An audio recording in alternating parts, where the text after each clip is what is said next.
Oke, selamat berjumpa kembali bersama Artek Channel.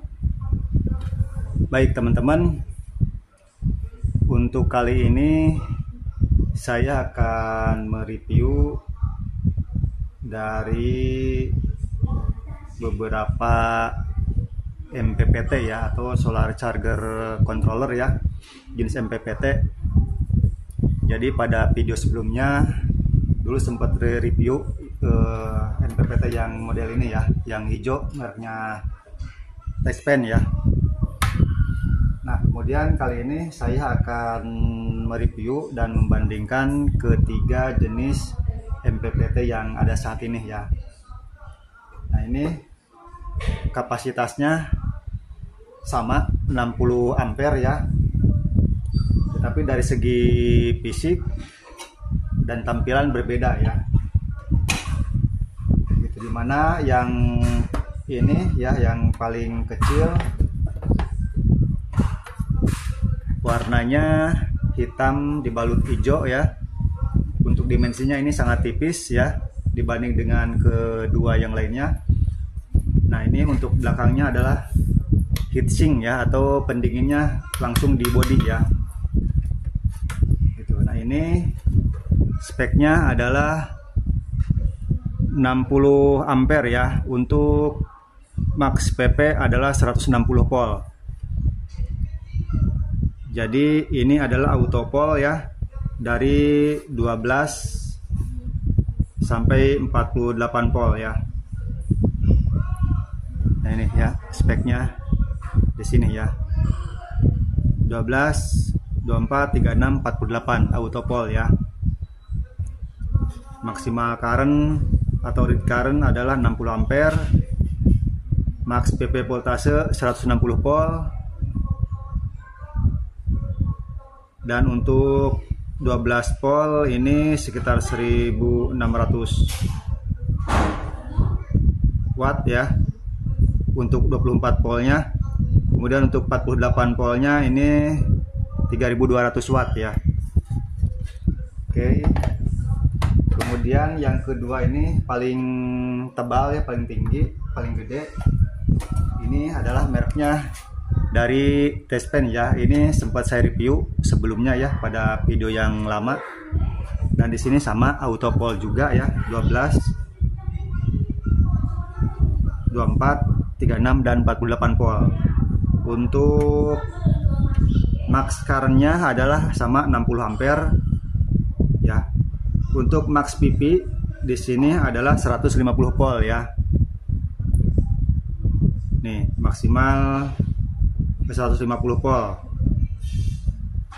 Oke, untuk 12 volt, sistem 12 volt, dia read tegangannya itu, inputnya itu 20 sampai 150 volt. Untuk 24 volt 36 sampai 150, untuk 36 48 sampai 150, dan untuk 48 volt 64 sampai 150 volt ya. Untuk dayanya 12 volt adalah 800 watt, 24 volt 1600, 36 volt 2400, dan untuk 48 volt 3200 watt ya. Nah, ini untuk merek Texpen ya. Inputnya di sini ya. Ini solar input, ini baterai input, di sini load ya. Di sini untuk komunikasi ya, WiFi. Tampilan seperti ini, tebal ya, sangat tebal, dan ada kipas di atasnya. Oke, ini untuk tampilan luarnya. Kemudian yang ketiga, nah ini yang baru ya teman-teman.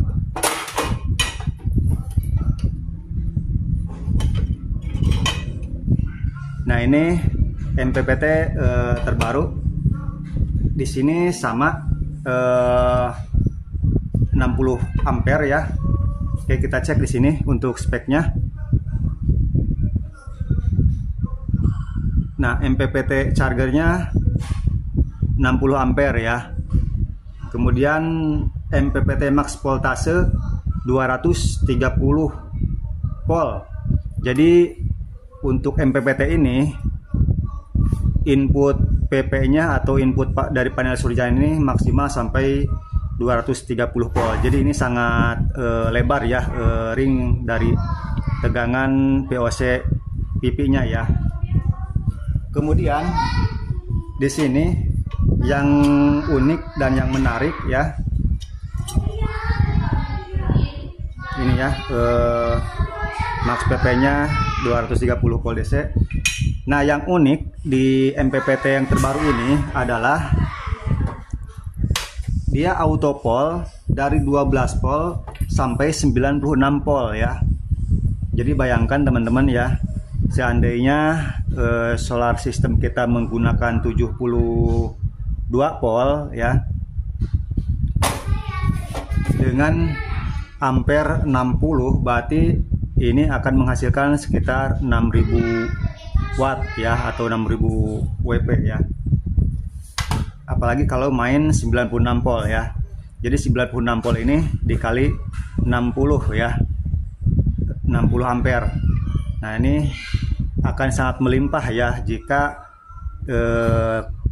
panas dari mataharinya itu sangat normal gitu ya, apa namanya tuh, bisa diproduksi lewat panel suryanya itu akan lebih melimpah gitu ya. Nah, ini auto pole ya, 12 sampai 96 volt. Nah, bagi teman-teman yang memiliki kendaraan listrik ya, atau motor listrik atau sepeda listrik yang menggunakan baterainya 72 volt, nah teman-teman bisa menggunakan MPPT ini ya di rumah. Jadi bisa ngecas motor listrik teman-teman menggunakan panel surya, langsung dicas ke baterai melalui MPPT ini. Jadi gratis ya, tidak akan menggunakan PLN ya, tidak akan apa namanya, tertagih ya, atau memakan kWh meter listrik ya. Jadi jika teman-teman mempunyai panel surya, tinggal menggunakan MPPT ini ya untuk bisa mencharger motor listrik teman-teman ya. Jadi sangat praktis ya, karena ini ring tegangannya itu dari 12 volt sampai 96 volt. Ini sangat lebar sekali. Dan untuk input dari PP-nya ini maksimal 230 volt ya. Oke, sekilas untuk spek dari ketiga MPPT ini. Nah, mungkin teman-teman penasaran ya bagaimana isi dari ketiga MPPT ini. Oke, akan saya tunjukkan ya teman-teman.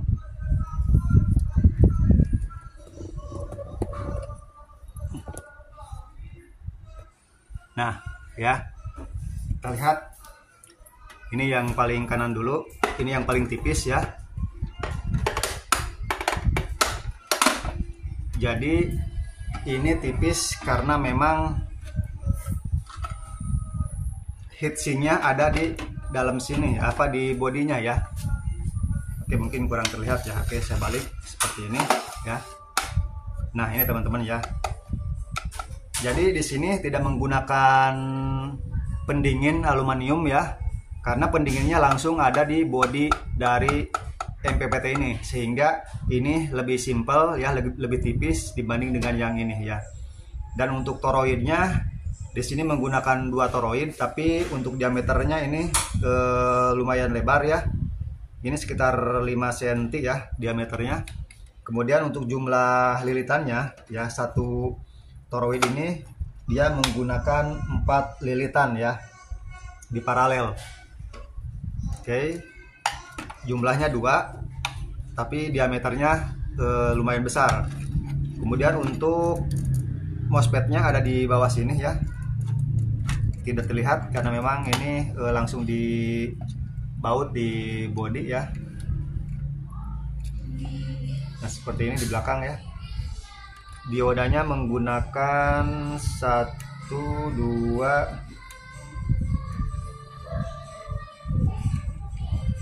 dioda yang besarnya menggunakan 2 karena ini memang toroidnya ada 2 ya, atau induktornya. Kemudian untuk MOSFET-nya masing-masing toroid ini ada 2, sehingga totalnya ada 4 ya. Ini untuk MOSFET dari MPPT-nya. Untuk MOSFET loadnya di sini menggunakan 1 MOSFET ya. Oke, untuk bahan PCB-nya ini cukup lumayan bagus ya teman-teman. Lumayan bagus ya. Di sini untuk microcontrollernya. Jadi seperti ini ya. Di sini ada elko 2 yang besar dan itu 2 yang kecil ya. Untuk elko-nya ini gak kelihatan ya di bawah nilainya. Ya 470 mikro ya. 407 mikro, mungkin tegangannya ini lebih tinggi ya karena ini untuk input ya. Kemudian yang kedua ini 6800 ya. Oke, ini untuk MPPT yang tipis ya, karena dia tipis karena memang tidak ada pendingin ya di sini, sehingga akan lebih ramping ya, dan pendinginnya langsung di body ya. Di sini juga ada kipas 2 ya, kecil untuk pendinginnya. Ini untuk LCD-nya ya di depan. Nah ini untuk LCD-nya ya. Oke. Kemudian yang kedua adalah ini touchpen ya. Dan ini touchpen ini udah saya review sebelumnya ya teman-teman. Oke, teman-teman mungkin bisa lihat pada video sebelumnya ya. Nah, seperti ini. Ya. Nah, di sini untuk touchpen ini ada 3 induktor ya. Tetapi diameter induktornya ini lebih kecil daripada yang ini ya. Oke. Nah, ini lebih kecil dari yang ini ya. Untuk induktornya. Nah, kan bisa kelihatan ya. Ini diameternya lebih besar, tetapi ini diameternya lebih kecil. Kemudian jumlah dari kawat tembaganya ini hanya 3 ya. Sementara ini ada 4 setiap induktornya. Dan untuk kawatnya lebih besar yang ini ya, diameter kawatnya kalau saya perhatikan ya. Jadi kalau ini 3 ya, 3 lapis untuk kawatnya, sementara ini adalah 4 lapis, dan induktornya kawatnya diameternya lebih besar daripada yang ini. Kemudian di sini juga ada elko 2 ya. Ini nilainya mana ini nggak kelihatan. 680 ya mikro. Nah, ini kenapa gede tinggi karena pendinginnya di sini ya, teman-teman. Sehingga ini akan menambah dimensi dari body MPPT ini ya. Jadi seperti ini ya, teman-teman. Ini kipasnya ada 1. Nah, untuk MOSFET-nya ya. Kita cek MOSFET. Ini yang besar ini adalah dioda ultrapas ya. Nah, dioda ultrapas. Karena ini induktornya ada 3, maka diodanya ada 3, 1, 2, 3 ya. Kemudian untuk MOSFET-nya, nah MOSFET-nya ini setiap induktor hanya 1 ya. 1 induktor, 1 MOSFET, 1 induktor, 1 MOSFET. Sementara yang ini ya. Sementara yang ini MOSFET-nya ada 2 ya, masing-masing induktor. Jadi kalau menurut saya sih karena ini dua induktor ya, jadi disupport dengan dua MOSFET per induktornya ya, karena ini dimensinya juga lebih besar ya, kawatnya juga lebih besar daripada yang ini, meskipun ini 3 lapis, ini 4 lapis ya malah gitu. Jadi lebih bertenaga yang ini ya per induktornya. Kemudian yang lain-lainnya ini MOSFET untuk beban ya, menggunakan 2 MOSFET, dan MOSFET untuk sinyal input dari PP ya, ada 2 nih ya. Nah, ini untuk merek touchpen ya, jadi induktornya ada 3 ya. Oke, kemudian yang ketiga adalah MPPT yang auto voltase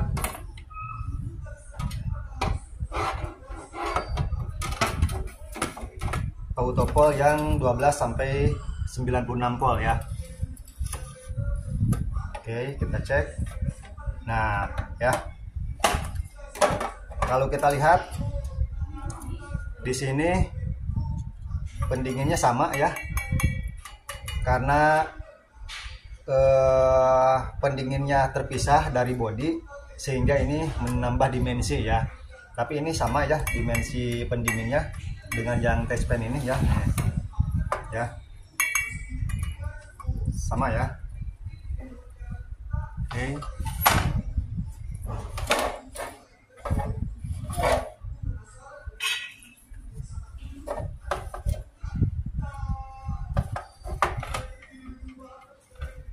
Nah, sama ya. Pendinginnya sama ya. Kemudian kipas pendingin juga sama dan dimensinya juga sama ya.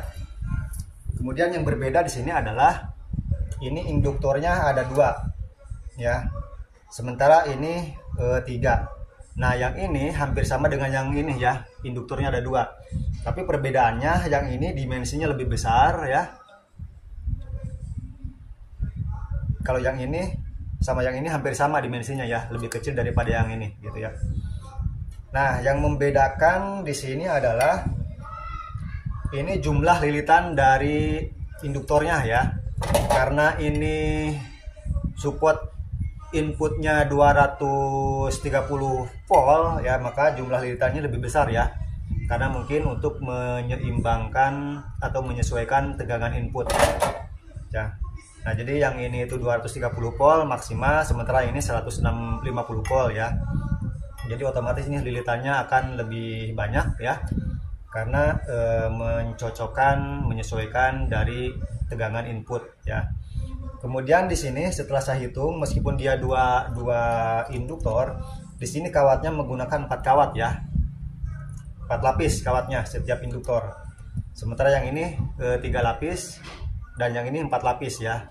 Jadi yang ini, yang putih ini dengan yang hijau yang tipis ini ya, induktornya sama, jumlahnya 2 induktor dan kawatnya yang digunakan adalah 4 lapis ya. Oke, kemudian di sini ada 5 elko ya sebagai penyaring atau penyimpan muatan ya. Lalu kita cek di sini ya untuk jumlah MOSFET-nya ya.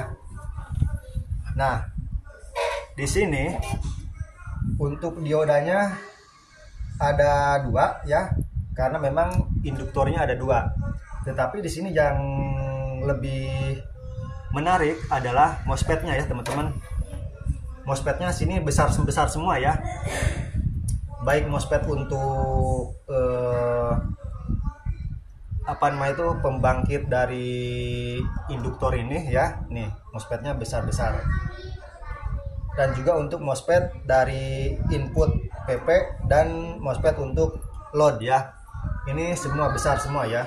Jumlah MOSFET-nya 1 2 3 4 5 6, ada 6 ya.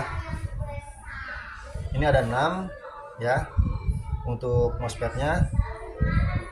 Ya, jadi kalau saya perhatikan yang dioda ini untuk masing-masing induktor, kemudian 2 MOSFET ini untuk 2 induktor juga, dan untuk MOSFET 2 yang tengah ini dia untuk switch dari input tegangan ya, dari PP, dan yang 2 terakhir ini untuk load ya, untuk beban ya.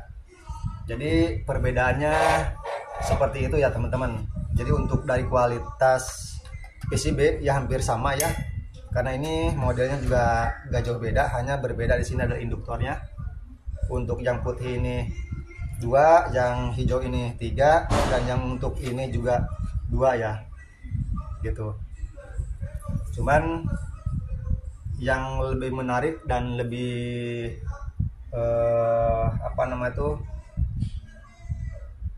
bagus menurut saya ya adalah yang putih ini ya, karena yang putih ini auto volt dari 12 sampai 96 volt. Jadi untuk menambah kapasitas dari penyimpanan energi panel surya kita ini, nah teman-teman bisa mempergunakan yang putih ini dengan menaikkan tegangan baterai ya. yang biasa menggunakan 48, mungkin teman-teman bisa pergunakan 72. Nah, ini saya juga di rumah ini ya, di rumah saya sendiri, saya akan beralih ke 72 volt ya, karena yang saat ini saya gunakan adalah on grid menggunakan 48 volt. Jadi saya akan upgrade ke 72 volt ya. Jadi akan double system, yaitu on grid dan off grid gitu, karena saya yang on gridnya tetap menggunakan 48 volt dan yang untuk off gridnya akan pergunakan yang 72 volt. Kenapa saya pilih 72 volt? Karena kedepannya saya akan menggunakan 72 volt ini untuk mengecas motor listrik ya. Jadi motor listrik nanti kedepannya saya tidak akan menggunakan mengecas dari PLN ya, tapi akan dicas dari panel surya menggunakan MPPT ini ya. Jadi sangat praktis ya teman-teman. Jadi teman-teman ini bisa dipinang ya MPPT yang auto pole 12-96 volt ini ya. Ya harganya sih memang agak sedikit mahal sesuai dengan kualitas dan spesifikasi ya. Karena spesifikasinya ini bisa sampai 96 volt ya. Karena dayanya pun lebih melimpah ya. Hampir 2 kali lipat dari yang kedua ini ya. Nah, tapi teman-teman bagi yang dananya terbatas ya, nah teman-teman bisa menggunakan MPPT yang ini ya. Ini sama-sama 60 volt dan spek dari MOSFET-nya juga tadi udah saya jelaskan ya. Tapi ini memiliki harga yang lebih murah ya ketimbang ini yang hijau yang touchpen ya. Gitu.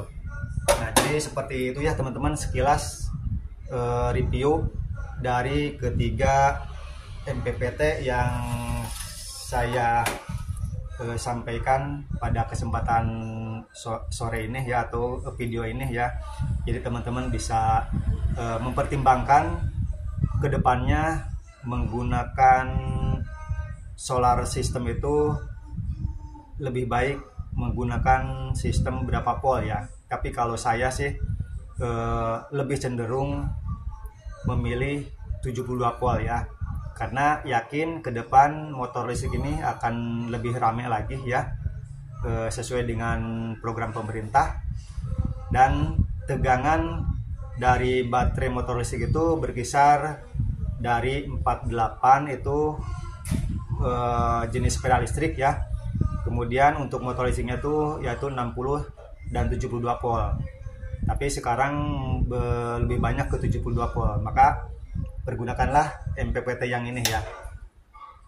Karena ini lebih praktis dan double fungsi ya. Bisa mengecas baterai panel surya dan kedepannya bisa mengecas baterai untuk motor listrik, sehingga kendaraan listrik kita ini lebih free ya. Free artinya tidak membayar ke PLN ya, tetapi dicas dari matahari ya, kemudian dipergunakan, habis dicas lagi gitu. Jadi tidak mengeluarkan lagi biaya untuk pengecasan baterai ya. Oke teman-teman, untuk video kali ini dicukupkan sekian dulu ya. Mudah-mudahan bermanfaat ya bagi teman-teman semuanya.